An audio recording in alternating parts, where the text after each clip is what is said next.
Autre disparition, le 29 juin dernier s'éteignait Charles Pasqua, ancien ministre de l'Intérieur, fondateur du SAC et grande figure du non à Maastricht. Que retenez-vous du personnage et qu'avez-vous à nous dire, surtout sur les réactions qui ont suivi l'annonce de sa mort? Alors, moi, ce qui m'a énormément peiné, parce que pour moi, c'est un grand homme qui est mort. Je reviendrai sur toutes les attaques dont il fait l'objet, peu importe. Mais il y a... Moi, ce qui m'a écœuré, c'est que l'homme qui a fait son éloge funèbre, c'était Balkany, quoi. Balkany, vous savez, l'homme qui a appris à Nicolas Sarkozy les mathématiques. Hein, c'est lui qui a appris à Nicolas Sarkozy et à la plupart de l'UMP d'ailleurs à compter. Ça s'est vu lors de l'affaire Big Malion. Le- donc si vous voulez, le Balkany, quoi, qui est vraiment le symbole, enfin, du pourrissement du système politique français. Ensuite, il y a eu, et ça je reprends une vanne qui n'est pas de moi, mais que j'ai trouvé excellente, je me permets de la reprendre. Il y a eu Mathieu Kastoavit, vous savez, l'ancien le cinéaste dont le dernier film à peu près bien fait remonte à plus d'une dizaine d'années, qui était le premier volet des Rivières pourpres. Coup de bol, Besson est passé derrière pour faire un film, alors là pour le coup mauvais, donc tout va bien. Mais bon, qui était surtout porté par Jean Reno, donc bon, Jean Reno ça va. Et puis bon, c'était à la base un ouvrage, je crois, de Jean-Christophe Granger, Les Rivières pourpres. Or, le Monsieur Kassovitz, qui a ironisé sur les voltigeurs et évidemment sur l'affaire Malik Oussekine. Alors maintenant, on va reprendre les choses une par une. Moi, pourquoi j'ai de la considération pour Pasqua? Ensuite, c'est un homme qui a exercé réellement le pouvoir. Et le pouvoir, ça s'exerce pas les mains blanches. Ça, c'est pas vrai. C'est un homme qui, en plus, a tenu la sécurité de 60 millions de personnes. Et ça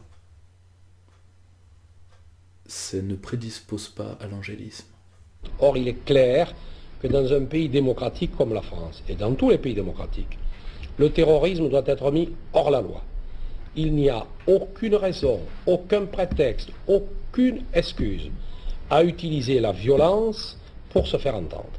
Tous les moyens existent, la liberté de la presse, la liberté d'association, la liberté de réunion, la liberté d'expression. Par conséquent, on n'a pas à recourir à la violence, et surtout, lorsqu'il s'agit de prendre comme otage, on le voit en Syrie, mais on l'a vu aussi dans notre pays, et de faire porter ses coups sur des innocents. Cela, le gouvernement actuel ne le tolérera pas. L'insécurité doit changer de camp. Entre les terroristes et nous, eh bien, la guerre est engagée. Voilà. Comme l'écrivait le général de Gaulle, la perfection évangélique ne conduit pas à l'Empire. Or, Charles Pasqua était premièrement, c'est un jeune homme entré à 16 ans dans la Résistance. Donc déjà, ça pose un personnage. Son oncle avait été tué par les Allemands. Et, comme il l'a dit lui-même, un Pasqua tombe, un autre sort de l'ombre. Voilà. Donc déjà, ça pose un personnage. En fait, c'est un patriote du fond des tripes. Voilà, c'est pas un warrior sur Facebook. Ok, bon. Donc, ensuite, il a été l'un des hommes, il a suivi toute l'épopée politique de la chevalerie gaulienne. C'est lui qui a organisé la manif contre les 68 arts, donc la grande manif des Champs-Élysées, qui a un aspect négatif qui est le basculement du gaullisme à droite, si vous voulez. Alors que le général était au-dessus de tout ça.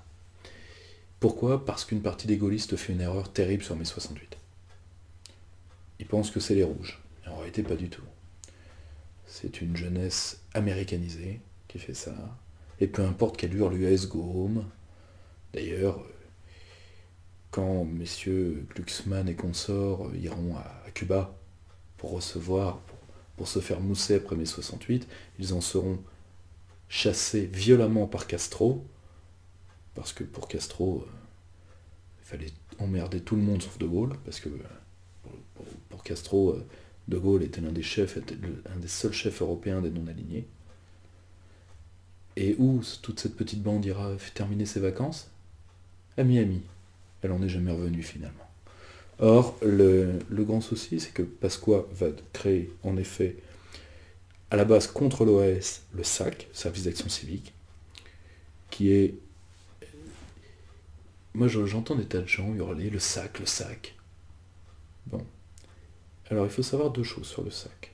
Premièrement, il y a toujours eu, dans la vie politique française, depuis la monarchie, des comités de sûreté politique, dont un que vous admirez tous, ou alors peut-être que je vais faire une révélation qui va détruire la réputation du personnage, vu qu'il est mort depuis un long moment, il va pas m'en vouloir, qui est Louis XIII. Parce que l'un des premiers comités de sûreté politique le plus célèbre, grâce à Alexandre Dumas, c'est ce que vous appelez les mousquetaires. Les mousquetaires, c'est le SAC de Louis XIII. Avant tout. C'est une troupe d'élite spécialisée dans les sièges et dans les règlements de compte politiques. Je vous rappelle par exemple que le comte de Montesquieu qui mourra à Maastricht, que vous connaissez mieux sous le nom de chevalier d'Artagnan, c'est lui qui a arrêté Fouquet. Eh ouais, pur procès politique Fouquet, on est d'accord. Il n'avait rien fait Fouquet. Il n'avait rien fait contre la France. Il est arrêté. Bon. Les mousquetaires, ça va à ça. À l'époque républicaine, comme nous on a eu une vie politique virile, on n'a pas toujours été des centristes de salon. Tout au long du XXe siècle, mais même avant, pendant toute la période républicaine, il y a des heurts violents politiques, qui sont généralement d'ailleurs réprimés par l'armée, ce qui est le cas de 1848 par exemple. Quand les partis vont se solidifier, réellement, c'est-à-dire à partir des années 20, grosso modo, les partis politiques vont créer des forces de sécurité, ainsi que les syndicats. Et ça va se taper violemment. Il y aura des centaines de morts pendant les années 30, il y aura des morts pendant la 4ème République, je vais vous donner un exemple, mais dans tous les rangs. Par exemple, on n'aime pas le SAC? Très bien. Vous connaissez l'histoire, on n'a jamais fait l'histoire du service de sécurité de la CGT. Ce serait bien sympathique pourtant. Il y a eu autant de morts dans les manifs et tout. Hein. Le SAC a eu quelque chose de supplémentaire, qu'il a combattu une organisation terroriste qui était l'OS. Mais les autres, je vous signale par exemple qu'à chaque congrès des lambertistes, il y avait des centaines, parfois, d'hospitalisations. Pourquoi? Parce que le parti communiste qui avait le gros des troupes combattantes allait y aller avec des manches de pioche. Vous voyez ce que c'est, 30 ou 40 mecs qui se battent à coups de manches de pioche? L'ultra-droite a toujours eu une tradition en France de la violence de rue. Bon. Et pourquoi les gaullistes n'auraient pas eu un service de sécurité?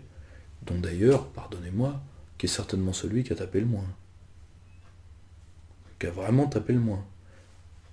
Alors on me dit, oui, mais les magistrats français accusent, donc je crois de la mort du juge Renaud, accusent le SAC. Oui. Ils accusent même Charles Pasqua à titre personnel. Oui. Maintenant qu'il est mort, ils n'ont jamais réussi à prouver quoi que ce soit. En plus, si je rappelle que la magistrature française a applaudi par exemple la mort de, je crois d'ailleurs que c'est le juge Renaud, c'est le shérif, a applaudi cette mort-là, parce que c'était un juge un peu trop proche des flics.